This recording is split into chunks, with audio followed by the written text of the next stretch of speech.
Իհարկե մենք միշտ կարող ենք խոսել հաջողված кейսերի մասին,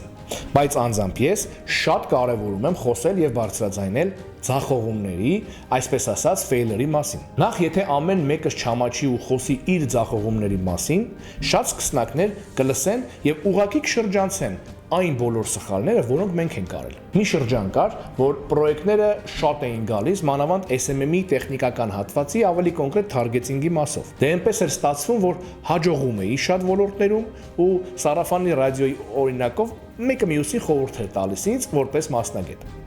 Նույն կատեգորիայի 4 բիզնեսի թարգեթինգով էի զբաղվում եւ այնպես էի ի սկզբանե ինձ դիրքավորել այդ բիզնեսներում, որ քոնթենթը ստեղծելուց առաջ ինձ հետ էր քննարկվում ամեն ինչ, քանի որ ես լավ էի պատկերացնում, որ տեսակ ռիլերն են ավելի շատ հավանում կամ ներգրավվածություն ցուցաբերում։ Կարծես թե ամեն ինչ լավ էր, բայց եկավ մի պահ, որ զգացի 4 բիզնեսն էլ կարան տուժեն,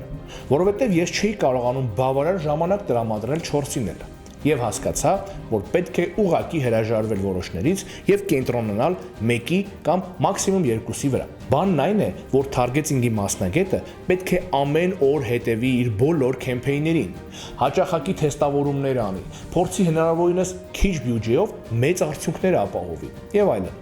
Այսինքն դա բավականին ժամանակատար եւ բարդ աշխատանք է։ Խորհուրդս բոլոր սկսնակներին։